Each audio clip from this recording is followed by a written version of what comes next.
करना होगा, फांसीकरण करना होगा, करना होगा, करना होगा। हम अपना अधिकार मांगते, नहीं किसी से भीख मांगते, हम अपना अधिकार मांगते, नहीं किसी से भीख मांगते। जोधपुर लगे दफ्तर में, संघर्ष हमारा नारा है, जोधपुर लगे दफ्तर में, संघर्ष हमारा नारा है। अभी तो ये लड़ाई है, आगे और लड़ाई है। राज्य सरकार के खिलाफ अपने मांगों को लेकर ग्राम पंचायत सचिव और रोजगार सहायक संघ जिला मुख्यालय के गांधी मैदान में आंदोलनरत है। पूर्व सांसद चंदूलाल साहू एवं पूर्व जिला पंचायत अध्यक्ष डॉक्टर श्वेता शर्मा, भाजपा जिला संगठन प्रभारी राकेश यादव सहित भाजपा कार्यकर्ताओं ने शनिवार को इनकी मांगों का समर्थन करते हुए कांग्रेस सरकार के विरोध में जमकर बरसे।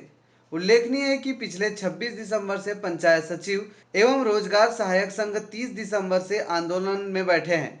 भाजपा ने आंदोलन का पुरजोर समर्थन करते हुए धरना स्थल में कहा कि इनकी मांगों को पूरा करने का वायदा किया गया था, लेकिन कांग्रेस सरकार वायदा निभाने में असमर्थ हो गई। छत्तीसगढ़ की जनता ठगा सा महसूस कर रही है। भाजपा ने सचिव संघ एवं रोजगार सहायक संघ की मांगों को जायज बताते हुए समर्थन दिया है। डीएनएक्स टीवी के लिए गरियाबंद से राधेश्याम सोनवानी, रितेश यादव की रिपोर्ट। भूपेश सरकार को 2 साल पूरा हो गया है और ये सचिव और रोजगार सहायक का मांग तो पहले ही कलम से उसको ठीक कर देना चाहिए, उसको पूरा कर लेना चाहिए था। लेकिन आज भूपेश सरकार अपने वादे में खरा नहीं उतरा। जितना भी चुनाव के समय में घोषणा किए थे, जितना भी नियमितीकरण जो कर्मचारी हैं उनको नियमित करने का, और इसके साथ साथ जितने भी घोषणा किए थे उसमें एक भी घोषणा पूरा नहीं किया। उसमें से ये ग्राम पंचायत के सचिव और रोजगार सहायकगण हैं और ये लोग आज बैठे हुए हैं। निश्चित रूप से इनका मांग जायज़ है, उस सभी मांग का हम समर्थन करते हैं और उसी के चलते आज जो बैठे हुए बेचारे इनके बीच में आकर के हम इसके भागीदार बने और कहा कि इनका मांग जायज़ होने के कारण से पूरा अति शीघ्र पूरा किए करें। और भूपेश बघेल को हम संदेश भी देते हैं। और इसके साथ साथ 11 तारीख को हम लोग धरना प्रदर्शन और करने वाले हैं किसानों की समस्या के संबंध में, उसमें भी इस मुद्दा को उठाएंगे। और मैं तो ये कहना चाहता हूँ, भूपेश बघेल जी जितना भी आप घोषणा किए हैं उन सब वादा को, घोषणा को पूरा करो। सत्ता के मद में चूर ना रहें, क्योंकि आज छत्तीसगढ़ की जनता थका से महसूस कर रही है। और जब से सरकार बनी है तब से चाहे विकास के संबंध में हो, चाहे अन्य घोषणा के संबंध में हो, हर जगह अनिश्चितता की स्थिति है। कहीं पे कोई अच्छा सा काम नहीं हो रहा है और सभी लोग परेशान हैं। सिर्फ भंवरा चला लेने या गेड़ी चढ़ जाने से या सोटा खाने से छत्तीसगढ़ का विकास नहीं होता। विकास होगा जब आपका नियत सही हो, आपकी नीति सही हो। लेकिन मैं देखता हूँ भूपेश सरकार का न नीति सही है न नियत सही है, जिसके चलते कर्मचारी लोगों को, बेचारों को हड़ताल में बैठना पड़ा है। तो इनका समर्थन करने के लिए हमारे सब भारतीय जनता पार्टी कार्यकर्ता सहित हम सब आज आए हुए हैं।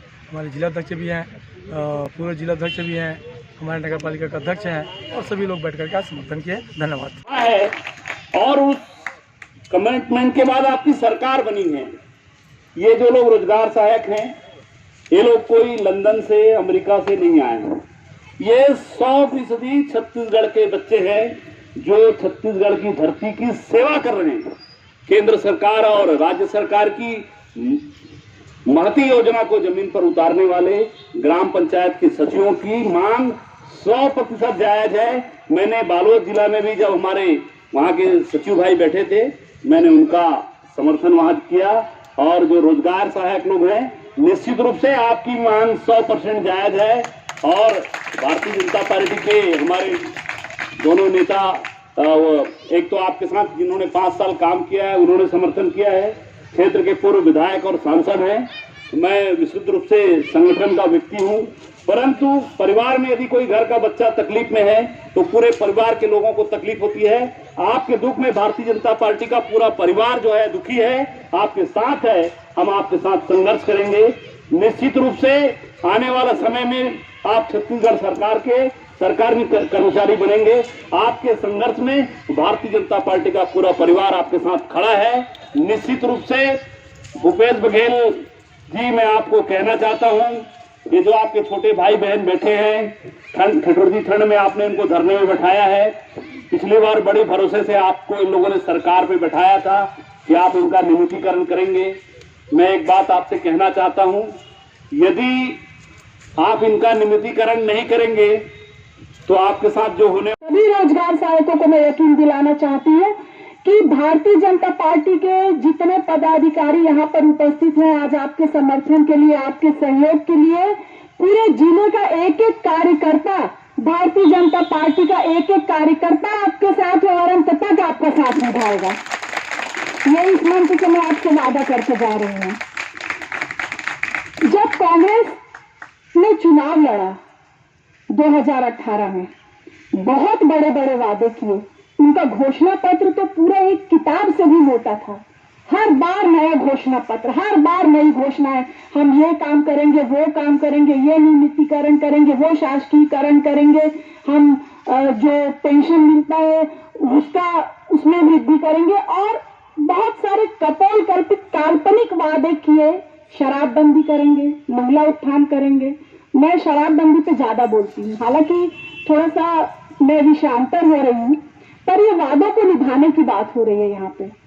ठीक है, आपने सरकार बदल दिया, हमने उसको स्वीकार किया, जनादेश को हमने स्वीकार किया। हुई होगी हमसे कोई भूल, हमसे कोई छोटी मोटी भूल हुई होगी। आदमी 100 काम करता है, 90 काम अच्छे होते हैं, 10 काम ऊपर नीचे हो जाते हैं, कुछ स्थिति परिस्थिति ऐसी बनती है।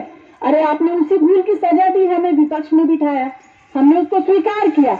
लेकिन आप यदि सत्ता में हो, आप यदि सरकार में हो, तो आपको वादा पूरा करना चाहिए नैतिकता के साथ। आपको धोखा देने का कोई अधिकार नहीं है। भारतीय जनता पार्टी धरना प्रदर्शन में हमारे प्रभारी जी कह दिए हैं कि आप लोगों को मांग तो जायज उसके समर्थन करते हुए उस धरना प्रदर्शन में भी उसका उल्लेख करेंगे। इसके साथ साथ भूपेश बघेल वास्तव में सत्ता के मद में चूर है। किसी छत्तीसगढ़िया भाई बहन के संबंध में, उसके दुख के संबंध में उसको कोई लेना देना नहीं है।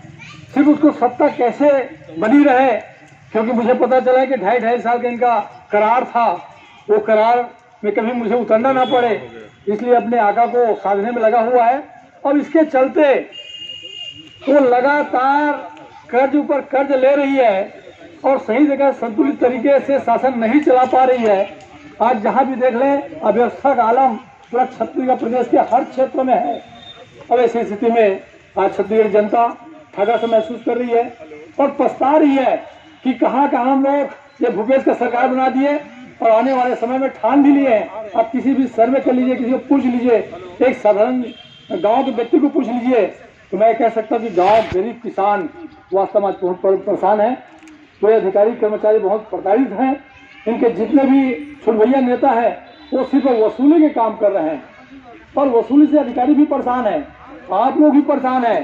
सही तरीके से आप लोग अपने काम को अंजाम नहीं दे पा रहे हैं। धरना प्रदर्शन बैठने के कारण से जो वास्तव में ग्राम पंचायत में जो निचली स्तर है, निचली सीमा है, और इसी संबंध में अटल बिहारी वाजपेयी जी ने कहा था कि हमारे भारत देश की आत्मा गांव में निवास करती है और जब तक गांव का विकास नहीं होगा तब तक देश का विकास नहीं हो सकता। और इसीलिए प्रधानमंत्री ग्राम सड़क योजना लागू किया। तो गांव के विकास करने के लिए मूल जो निचली इकाई में जो काम करते हैं वो आप लोग हो, चाहे वो रोजगार सहायक हो, चाहे ग्राम पंचायत के सचिव हो, और आप लोग जब पीड़ित हैं, आप लोग ही परेशान हैं, तो आप सोच सकते हैं कि काम कैसे सही तरीके से होगा। तो निश्चित रूप से हम भारतीय जनता पार्टी आप लोगों के कंधे से कंधे मिलाकर के चलने के लिए तैयार हैं। आपके सभी मांग को जायज ठहराते हैं और आप सबके मांग को हम समर्थन करते हुए यही कहना चाहते हैं कि साथियों, हिम्मत मत हारिए, आप अपने इस धरने स्थल में डटे रहिए और जो भी समस्या होगी उसके समाधान करने के लिए हम तत्पर रहेंगे। और ये भूपेश सरकार 2 साल तो काट लिया, 2 साल और कटेगा, एक साथ चुनावी वर्ष में आएगा और 5 साल में इसको अच्छी तरह से सबक भी हम लोग सिखाएंगे और आप लोग मांग पूरा करेंगे। धन्यवाद। कि राज्य की भूपेश सरकार जो बनी, वो पहले बोला कि किसानों का मैं बेटा हूँ, किसानों का नेता हूँ करके अपने मांगों को प्रथम 1 साल किसानों का और दूसरे साल कर्मचारियों का बोला। आज 2 साल बीत गए साथियों, और हमारे कर्मचारियों के संबंध में एक भी ऐसा काम नहीं किया जिससे हम उसे आभार व्यक्त कर सके। साथियों, हमारे सचिव साथी 25 वर्षों से अंशकालीन मानदेय से चलते आज 25 से 26 साल हो गए हैं, फिर भी शासकीकरण का लाभ उसे नहीं मिल रही है। और जैसे कि हमारे बीच उपस्थित है सम्माननीय भारतीय जनता पार्टी के सम्माननीय सदस्य को अवगत करा दी, तो उसके पूर्ववर्ती सरकार जब भाजपा जनता पार्टी की सरकार थी उस समय हमारी मांगों को जायज ठहराते हुए हमें ग्रेड पे निर्धारण कर हमें एक सम्मानजनक वेतन के रूप में वेतन दे रहा है। कहीं ना कहीं हमें सम्मानजनक वेतन पे है, किंतु जो शासन का लाभ हमें जो मिलनी है शासकीकरण के बाद वो अभी तक पूरा नहीं हुई। सम्मान्य जनों से ये भी बता दें कि जब भाजपा की सरकार थी, रमन सरकार थी तब रमन जी ने हमें आश्वासन दिया था कि सत्ता में आने के बाद मैं आप सभी को शासीकरण करूंगा।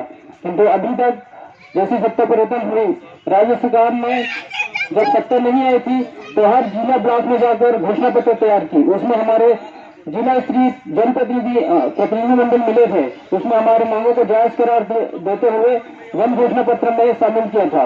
किंतु आज 2 साल बीतने के बाद भी राज्य सरकार के कान में जूं ही नहीं रंग रही है, हमारी मांगों को दरकिनार कर दिया जा रहा है। मैं इस मंच से भारतीय जनता पार्टी के जो सदस्य आए हैं, सम्माननीय पदाधिकारी जन आए हैं, यादव जी आए हैं, मैं उससे निवेदन करूंगा कि हमारे जायज मांगों को आप समर्थन दिए हैं, आपके समर्थन से राज्य सरकार जागे और यही अपेक्षा और निवेदन करूंगा कि आपके समर्थन में राज्य सरकार हमें मांगों को जल्द पूरा करे।